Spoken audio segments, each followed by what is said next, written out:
Olá, pessoal, tudo bem? Eu sou o professor Luciano Edipo e hoje nós vamos iniciar a nossa aula da nossa disciplina de formação profissional em computação.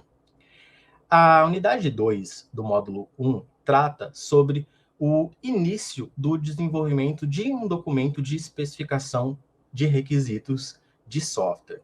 Tá? Todo aquele conteúdo inicial que nós vemos sobre o que são os requisitos, licitação, todas essas informações, elas são organizadas no que nós chamamos de um documento de especificação de requisitos de software. Nessa nossa unidade 2 do módulo 1, e em seguida, lá no módulo 2, também na unidade 2, vai haver uma continuação do processo de construção desse documento. Tá? Só para que vocês percebam que as unidades 2 dos nossos dois módulos vão tratar de um assunto continuado, né, que é tratar sobre a criação desse documento de especificação. Tá? Antes de falar propriamente sobre esse documento de especificação, eu gostaria de mostrar como, na prática, são organizados esses requisitos, que são tratados em um documento de especificação de requisitos.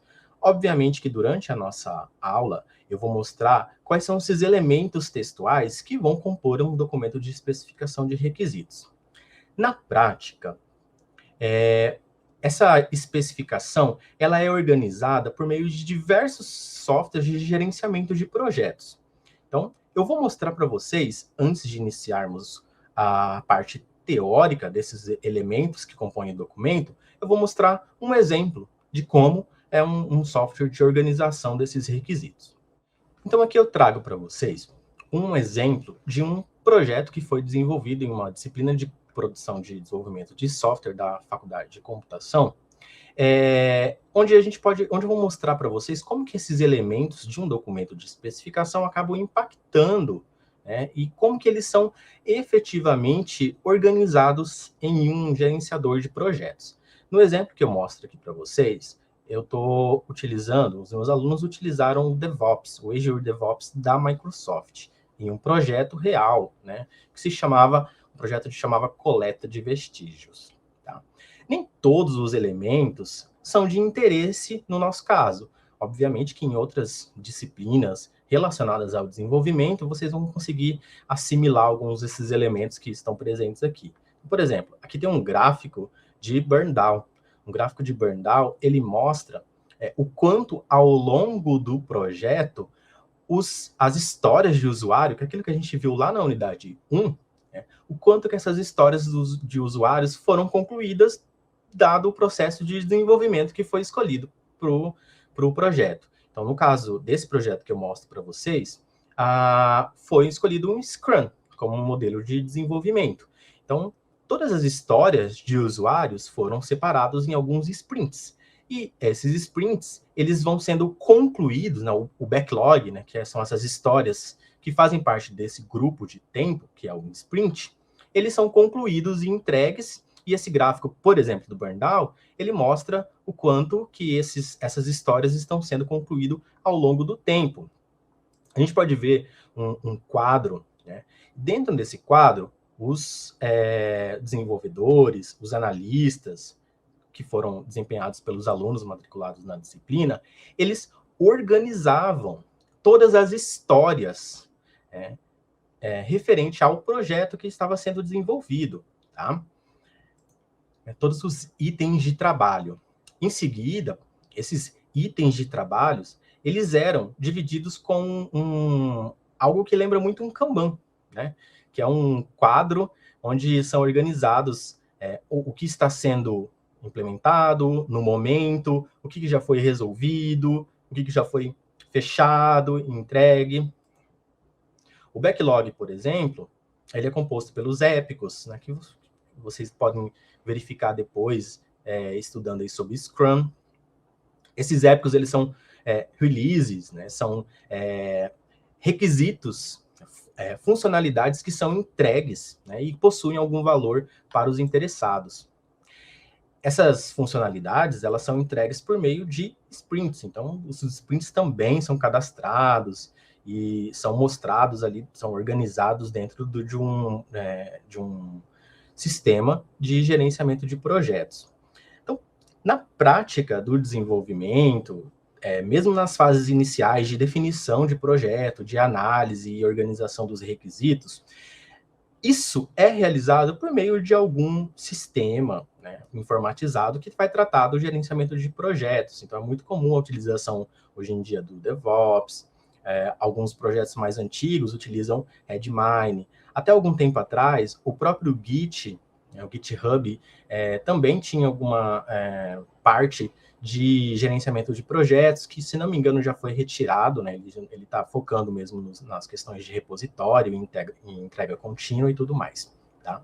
Então, só para deixar claro para vocês que nós vamos ver agora, né, essa parte teórica, né, quais são esses elementos e tudo mais, porque há uma cultura, né, em torno da nossa área, na área de computação, que nós somos da área de exatas, então nós não devemos nos preocupar muito com algumas habilidades que são extremamente importantes na nossa profissão, né? A habilidade de comunicação, a habilidade de escrita, são duas habilidades que são subestimadas na nossa área. Então, por isso, eu já vou mostrar aqui para vocês, seguindo na apresentação, quais são esses elementos que fazem parte de um documento de especificação de requisitos, ok? Só para deixar claro, seguindo aquela ideia proposta na unidade 1, nós vamos trabalhar em 3 níveis, né, de requisitos, né? Existe aquele nível inicial, que trata dos requisitos em alto nível, que a gente organiza, né, os requisitos de negócio. Esses requisitos, eles são documentados por meio de um documento de visão e escopo, que não é o que nós vamos focar nessa unidade 2. No segundo nível, onde se tratam dos requisitos a nível de usuário, né, onde é criado o documento de requisitos de usuário. E também não vamos focar nesse nível, né? Nós vamos focar no nível mais baixo, né, onde nós tratamos ali dos requisitos funcionais, dos requisitos de sistema, de como que as restrições, os requisitos não funcionais, como que eles impactam nesses requisitos funcionais, as interfaces e tudo mais.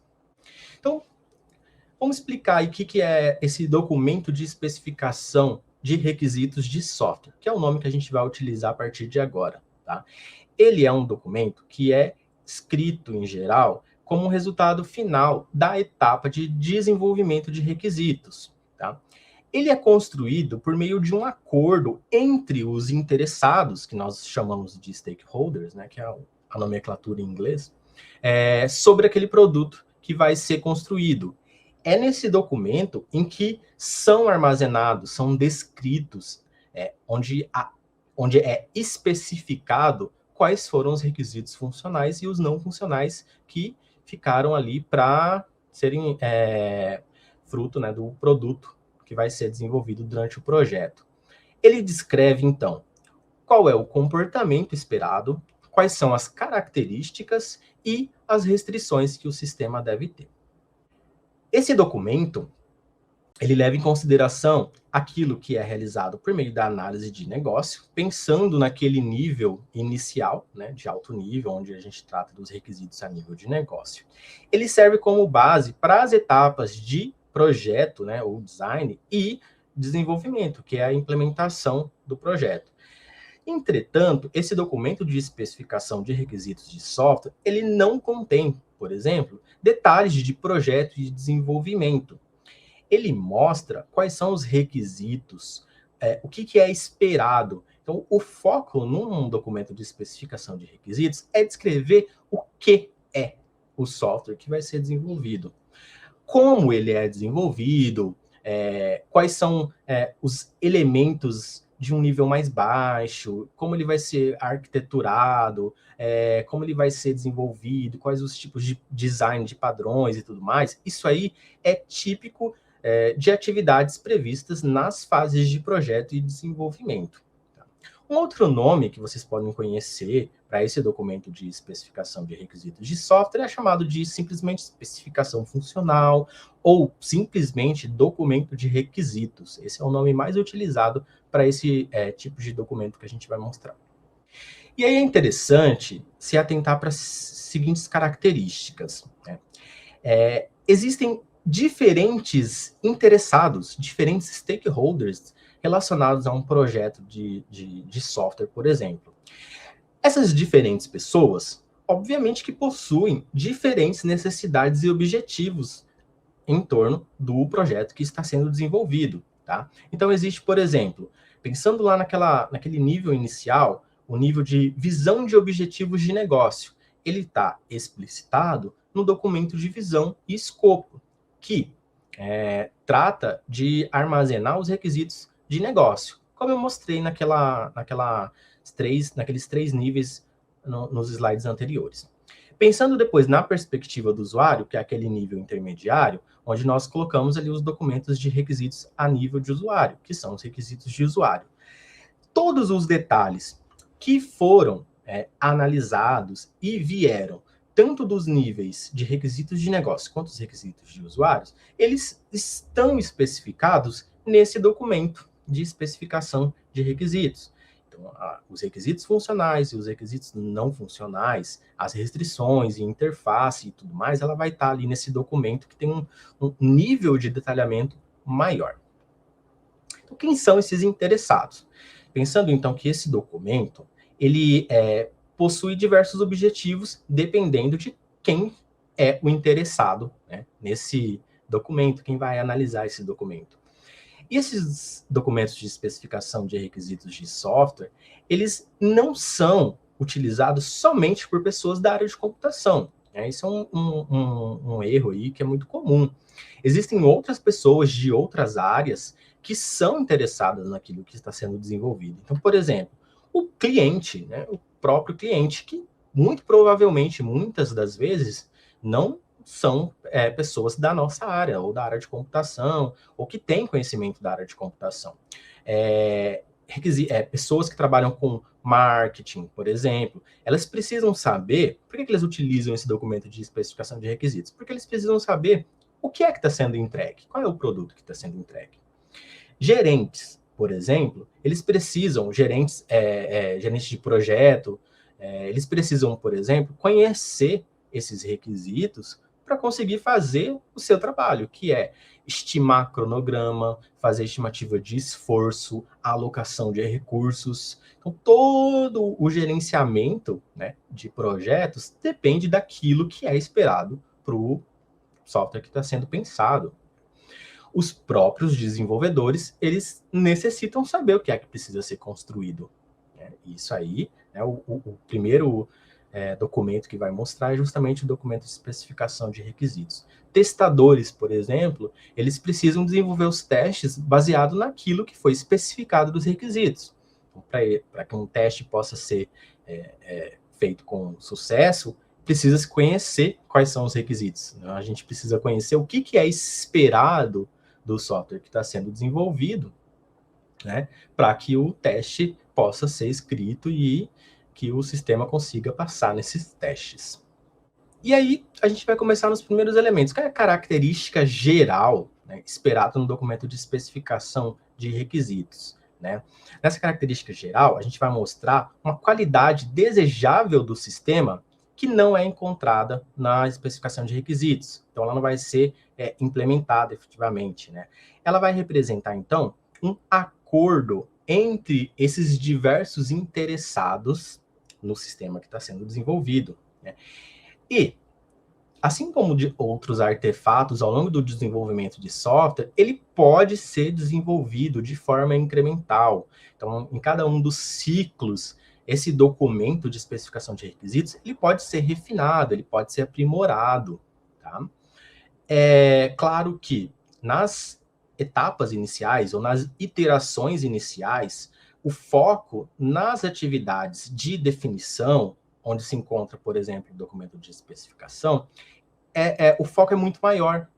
Então, esse artefato, ele passa por diversas atividades nesses ciclos iniciais. Então, geralmente dá essa impressão de que, após uma certa completude, né, do documento de especificação de requisitos, após entrar em um acordo, ele não pode mais ser alterado. E, na verdade, não é bem assim. Ele é um documento dinâmico. Enquanto o projeto estiver sendo realizado, ele pode e deve ser refinado, ele pode ser melhorado. Tá? Uma outra coisa interessante, né, de deixar bem claro nos elementos que compõem o documento de especificação de requisitos todos os elementos que compõem o documento de especificação de requisitos, eles precisam ser identificados e encontrados da forma mais rápida possível e fácil possível. Então, a gente tem que construir o documento de forma que qualquer tipo de mudança histórico ou para manter mesmo o que nós chamamos de rastreabilidade. Né? Logo, esses elementos que vão compor o documento de especificação de requisitos, eles precisam conter um identificador único, tá? Que é como eu vou mostrar para vocês em seguida. Tá? Esse identificador único, ele facilita essas mudanças, o histórico e a rastreabilidade, como eu disse anteriormente. Um conceito interessante, que é a rastreabilidade, ele vai servir justamente para a gente conseguir verificar o quanto que aquele elemento, seja ele um caso de uso, um requisito de negócio, uma regra, uma interface, seja ele qual for, né, o que ele impacta nos outros artefatos nas outras etapas do desenvolvimento. E qualquer tipo de alteração, problema, mudança que precisa ser realizado, a gente consegue identificar quais são os elementos ligados, né, por meio dessa rastreabilidade que é possível. Isso aí a gente faz utilizando esses identificadores únicos. E é claro que, durante o processo de desenvolvimento, a gente sempre faz o link, né, desses elementos, de qual elemento impacta, né, interferiu em quais outros elementos. Tá? Então, por exemplo, né, aqui na apresentação eu mostro alguns elementos como o C1, o C2, FR1, FR2. Né? Então, ali, o C ele vai estar se referindo a um caso de uso. Tá? A gente usa a sigla em inglês. Tá? O requisito funcional, FR, ou, nesse caso, seria interessante até usar o RF, né, para se referir ao requisito funcional, RNF para o requisito não funcional, enfim. Aqui eu trago uma visão geral sobre quais são esses elementos que nós vemos, né, num documento de especificação de requisitos. Nessa unidade 2, o nosso foco será nas sessões iniciais de introdução e na questão de descrição geral. Então, a primeira parte que a gente vai tratar é o que é que contém, né, nas sessões de introdução e o que é esperado, né, nesses documentos de especificação de requisitos de software. Isso é interessante porque sempre que os alunos vão começar a construir durante as aulas, durante o ensino na universidade, eles sempre se perguntam, né, professor, o que é que eu escrevo? Né? O que eu coloco nesse documento? Então, quando você for sentar para começar a escrever um documento de especificação de requisitos, você vai pensar, quais são esses elementos? O que eu coloco aqui? O que eu preciso colocar? Então, é basicamente isso que a gente vai ver a partir de agora. Tá? Então, pensando no primeiro item da introdução, que a gente vai falar sobre a finalidade. A finalidade, como o nome já diz, ele vai tentar identificar qual é a utilização, para que esse produto, no caso o software, né, está sendo desenvolvido, qual é a finalidade dele. Né? Esse produto que os requisitos estejam descritos nos documentos e ele pode ser dividido, né, separado por níveis de revisão ou release. Então, ele pode ser separado por versões, por exemplo. Tá? Então, ele vai descrever para os diferentes tipos de leitores a quem o documento é destinado. Lembrando que nós temos diferentes tipos de interessados. Então, aqui eu trago um exemplo, né, do que é que pode conter aí nesse item da introdução que se chama finalidade. Então, aqui tem um exemplo de um sistema de encomenda de almoço, que é o exemplo que a gente vai utilizar nessas unidades dos dois módulos. Tá? Finalidade.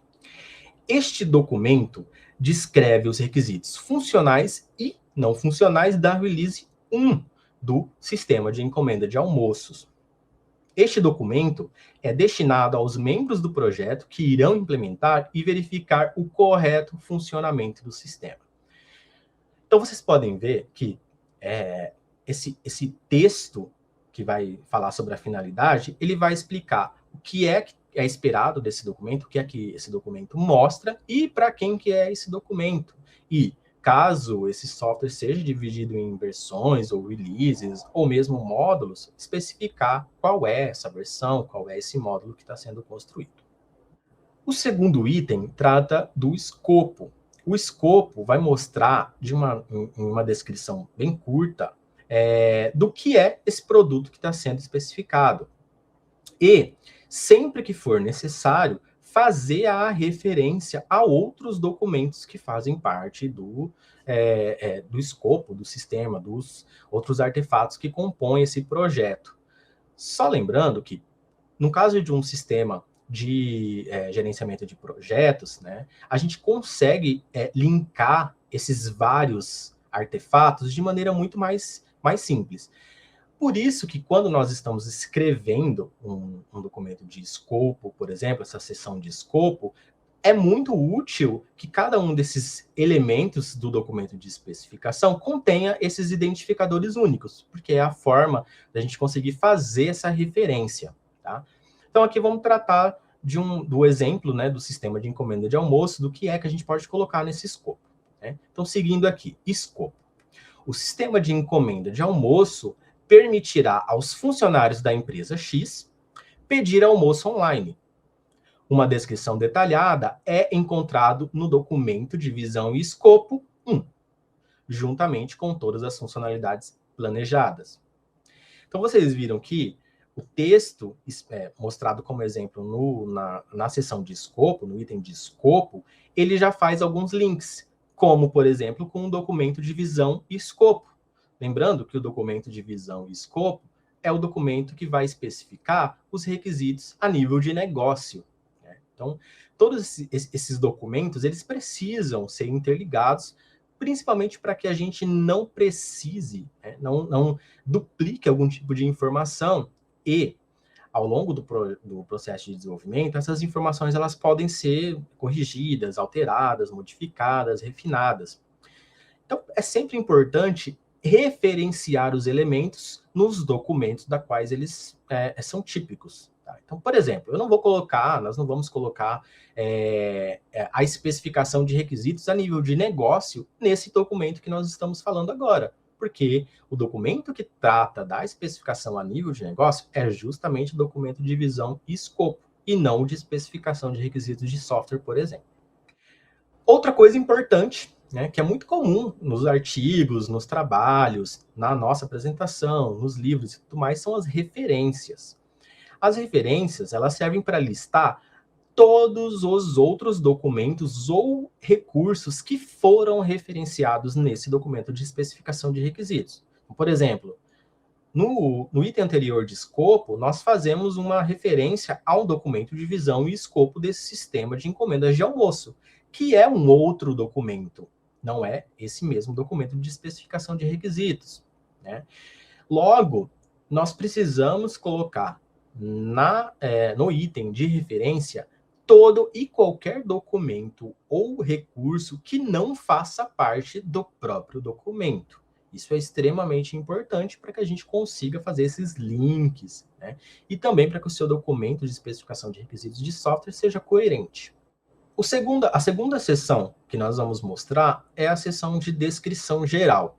Nessa seção de descrição geral, são separadas em subseções, onde nós vamos falar sobre quais são esses elementos que vão ser utilizados para descrever de forma geral, sem uma especificação mais detalhada, o que é esse produto que está sendo desenvolvido.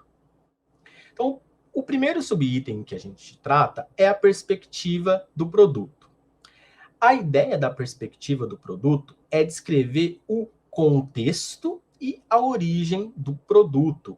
Tá? Então, vou tratar aqui um exemplo que é escrito nesse tipo de subitem. Perspectiva do produto.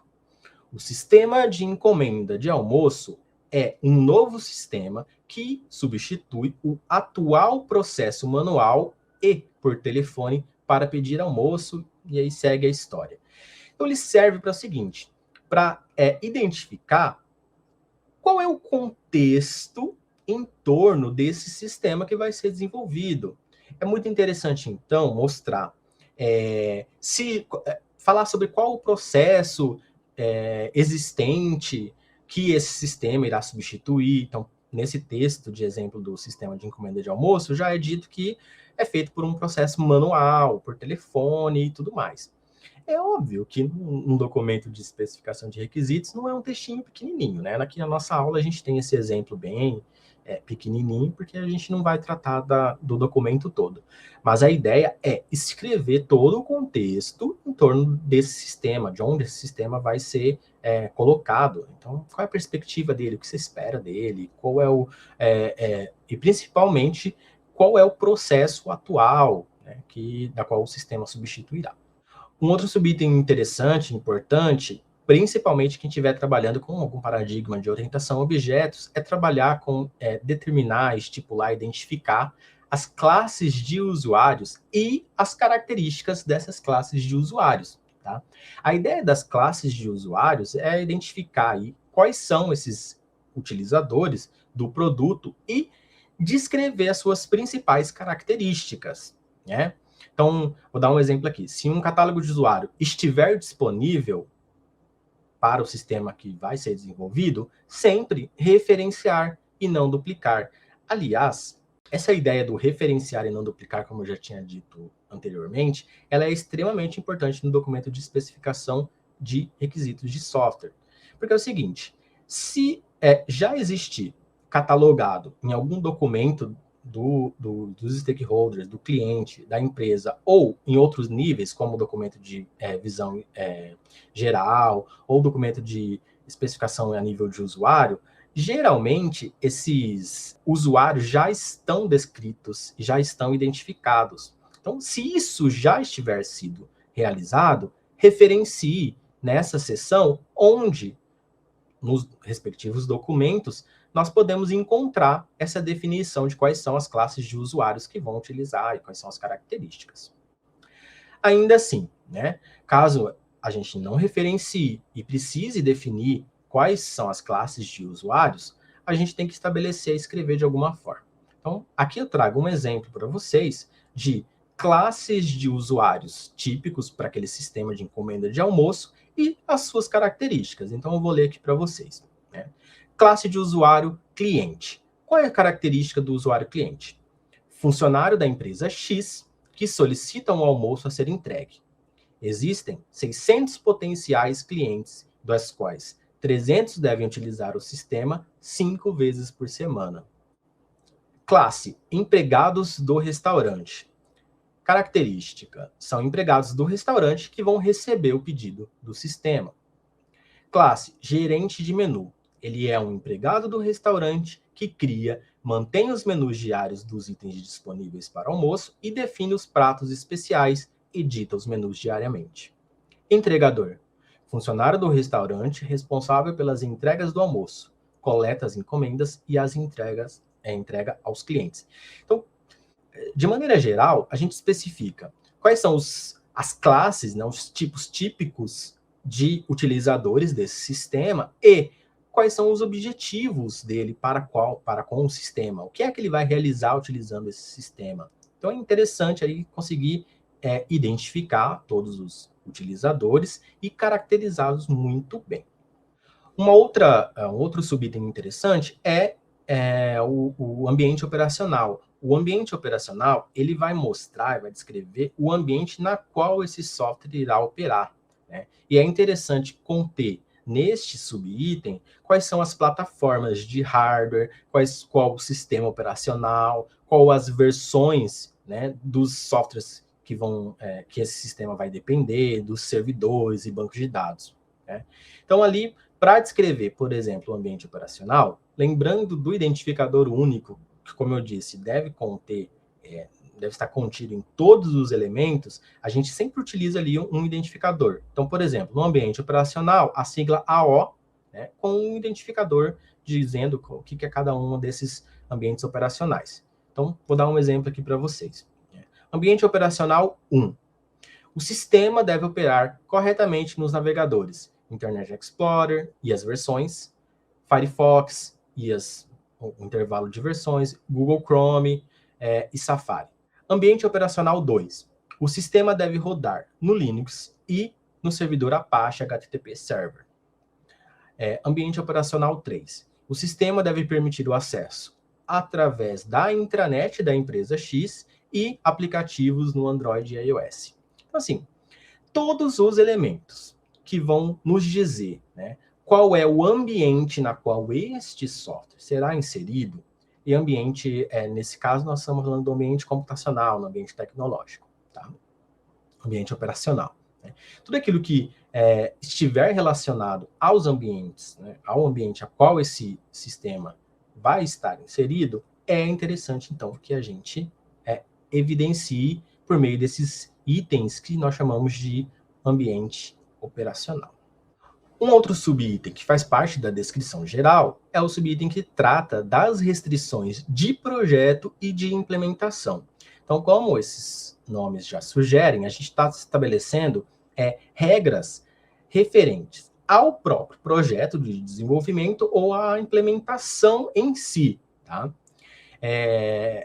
Só para deixar claro que quando nós escrevemos um documento de especificação de requisitos, quando eu disse que nós não estipulamos como ele vai ser desenvolvido, obviamente que existem alguns elementos que precisam estar na especificação e que acabam impactando em como ele vai ser desenvolvido. Então, por exemplo, nessa parte de restrição de projeto e implementação, nós podemos estipular ou restringir qual é a linguagem de programação que vai ser utilizada, quais são as bibliotecas, quais são os padrões de codificação.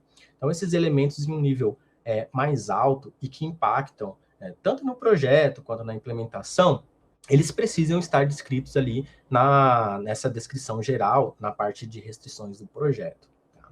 Então, quando a gente diz que nós não colocamos como aquele requisito vai ser desenvolvido, porque a gente não estabelece arquitetura, a gente não estabelece regras específicas para o desenvolvimento, para o desenvolvedor. Qual é o nome das variáveis, qual é como é a interface em cada um das classes que estão sendo desenvolvidas e tudo mais. Mas, de maneira geral, a gente estabelece um conjunto de restrições. E essas restrições elas vão estar ali nessa subseção de restrição geral e implementação. Então, por exemplo, restrições relativas à linguagem de programação, à biblioteca, a padrões de codificação e outras que sejam referentes ao próprio projeto e à implementação. Então, aqui é um exemplo do sistema de encomenda de almoço, restrições de projeto e implementação. Restrições 1. O documento de projeto, codificação e manutenção do sistema deve estar de acordo com o padrão de documentação da empresa, e aí a referência. Restrição 2. Todos os códigos HTML devem estar em um padrão HTML5. Restrições 3. O sistema deve ser implementado na linguagem Java. Todo tipo de restrição que for referente ao projeto e à implementação, eles devem, então, estar descritos nessa seção. E é ela que vai guiar as próximas etapas e que vão seguir utilizando as restrições que foram imputadas aí nessa seção do documento. E aí, a gente finaliza essa parte das seções iniciais do documento de especificação de requisitos de software. A sequência dessa aula vai ser realizada na unidade 2 do módulo 2, onde nós vamos tratar sobre como que os requisitos são especificados dentro desse documento, quais são as regras especiais, como que o requisito não funcional ele é especificado, o que se espera. Então, é a parte que vai finalizar esse documento de especificação de requisitos, ok? Então, eu espero que vocês tenham um bom estudo e a gente se vê na próxima aula.